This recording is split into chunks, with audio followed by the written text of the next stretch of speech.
sempre houve pessoas que se opunham ao funk. Uns o acusavam de não ser música, outros de ser sujo demais pra ouvir e se influenciar. Ouvir funk era sinônimo de ser favelado, no sentido pejorativo da palavra mesmo. E não à toa, já que o funk era mais tocado nas favelas. Sim, tocado, não nascido. Ao contrário do que muitos pensam, o funk não nasceu no Brasil. O funk que conhecemos hoje pode ser, mas o funk propriamente dito veio dos Estados Unidos. Que surpresa, né, ô copião?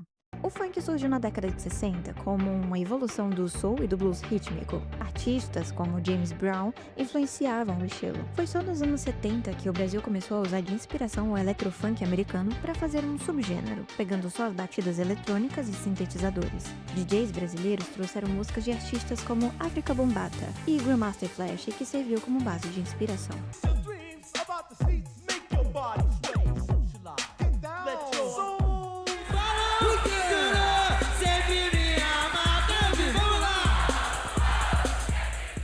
O funk carioca ganhou brasilidade com músicas em português, principalmente expondo a realidade criminosa vivenciada na periferia, com o famoso proibidão. Por causa disso, muitas pessoas acreditam que o funk surgiu como uma ideia boa. Mas vejamos, para ser denunciado, meu amigo, você teria que partir do princípio de que esses caras estavam pedindo para ser presos. O que, bom, não parece ser o caso. Vai escutar mesmo, tá ligado? Que a favela é comando vermelhão. Essa parada. Essa é feio de perigo. O funk, mesmo em sua época menos ruim ou simplesmente mais aceitável, sempre foi uma justificativa para defender decisões ruins, porque a denúncia nunca se propôs como algo a ser corrigido. Não era tipo, olha a merda que a gente vive, fomos abandonados, olha o crime que acontece aqui, nós não temos saneamento básico, somos subjugados por criminosos e vocês não fazem nada. Não. Era do tipo, eu moro num lugar abandonado pela sociedade, e agora eu vou ser ruim não só pra quem me abandonou, como principalmente pra quem vive na merda comigo, porque também é dinheiro fácil, mas isso são só detalhes. Deixa eu me vitimizar mais um pouquinho dizendo o quanto minha vida é miserável, ao mesmo tempo que eu faço a vida de outras pessoas que não têm nada a ver com isso e que sofrem com os mesmos problemas, mais miseráveis ainda.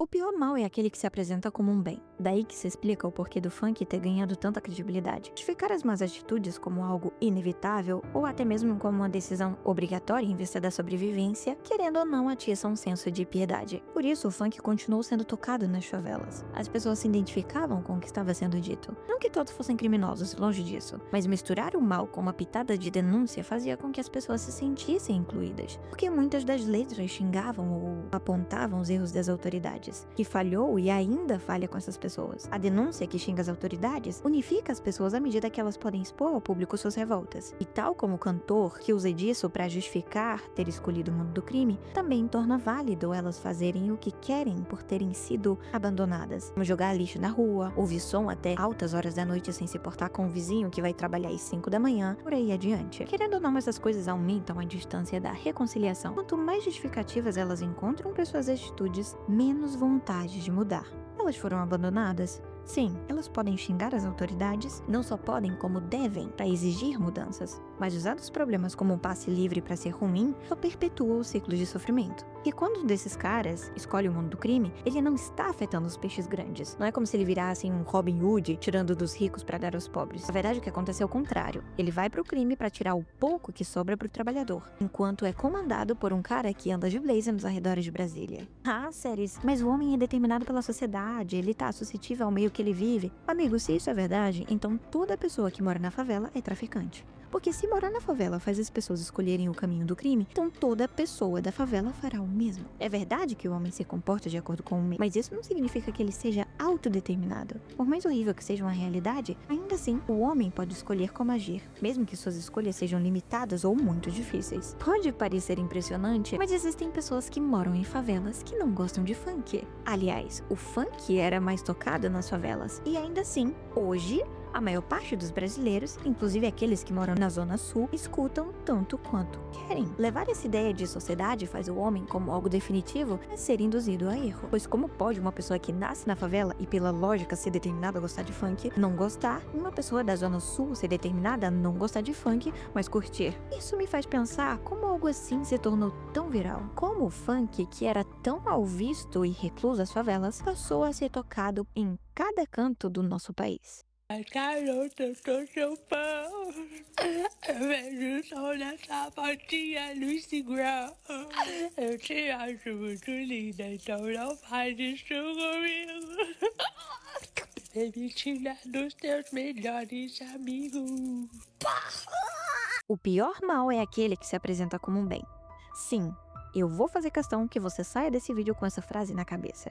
Foi usando essa técnica que o funk se tornou tão famoso. Inicialmente o funk continha letras muito pesadas, e aqui não me refiro apenas às denúncias que existiam, mas principalmente ao conteúdo de teor sexual. As letras eram tão explícitas que não passavam na rádio, tocavam apenas nos bailes e nas profundezas da periferia. Foi só quando as letras começaram a ficar subentendidas que a fama começou a vir. Músicas do MC Catra, Bonde do Tigrão, Creu, El Pente, Bonde das Maravilhas, apesar de não ter a melhor das letras, pode-se dizer que eram mais softs. Quem lembra do Piripaque de Chaves ou o Passinho? Artistas como Anitta ou Ludmilla começaram a aparecer, misturando o funk com o pop americano. Era batida inconfundivelmente funkeira, com um estilo mais popular e livre de ouvir. Tendo a oportunidade de fazer mais dinheiro e ascender na sociedade, alguns artistas que faziam fama com músicas com letras mais pesadas começavam a mudar algumas letras só pra ela poder tocar nas rádios. Quem aí lembra do Pai Te Ama? Você fazer o quê? O pai te ama. A fama era uma questão de tempo até chegar na gringa. Dizem que todo grande artista, ele músico, escritor ou pintor, teve influência com grandes figuras clássicas. E bom, talvez isso seja verdade.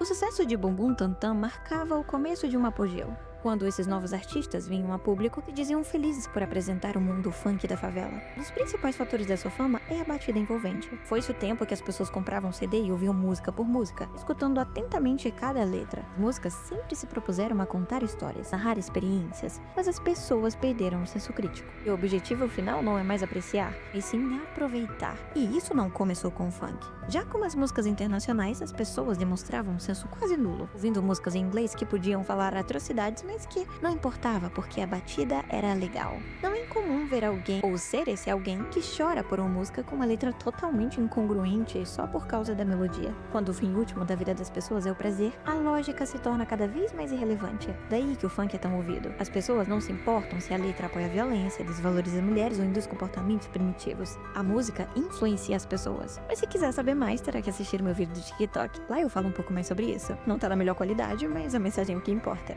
Antes de você se atolar na desesperança, eu quero dizer que o funk não precisa acabar. Vamos ser francos, é bom, vai. Criticar letras, clipes criminosos é válido. Agora, dizer que o funk precisa ser extinto é um desejo um tanto egoísta e irracional, que o funk, infelizmente ou felizmente, veio pra ficar. Não é algo que tenha volta, pelo menos não nas próximas décadas. Isso não significa que ele não possa ser reformado ou refinado. Um exemplo é o funk das Wings. Sei que você vai querer ser uma de nós. Quando damos nossas mãos, nos tornamos poderosas, porque juntas somos invencíveis. Esses estilos zoeiros são os meus preferidos. Note que as letras não afetam, e o que torna a música melhor ainda é a batida. Dá pra ser um cantor de funk com letras melhores. É aí que você para pra refletir que a Lei Oruan não está proibindo o financiamento do funk em si mesmo, mas sim os funks que claramente são de serviço pra sociedade. Ah, sério, mas os caras só estão cantando o que eles vivem. Então liga pro 190, porque claramente eles são criminosos e merecem estar atrás das grades. Mas acho que a tropa da Folha é mais sincera. Eles sequer estão sendo proibidos de continuar com seus shows e suas músicas. Então qual o problema de mudar? Fora a batida, o funk se tornou famoso por uma triste realidade. Lembra que no começo do vídeo eu falei que o funk era usado para justificar más atitudes? Bom, o buraco é um pouco mais embaixo.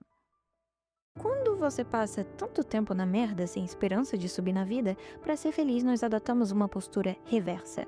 Quando uma pessoa nota que por mais que ela tente melhorar, ela não consegue sair do buraco que ela tá, ela começa a criar uma aversão por todos aqueles que estão melhores do que ela e despreza tudo aquilo que é bom.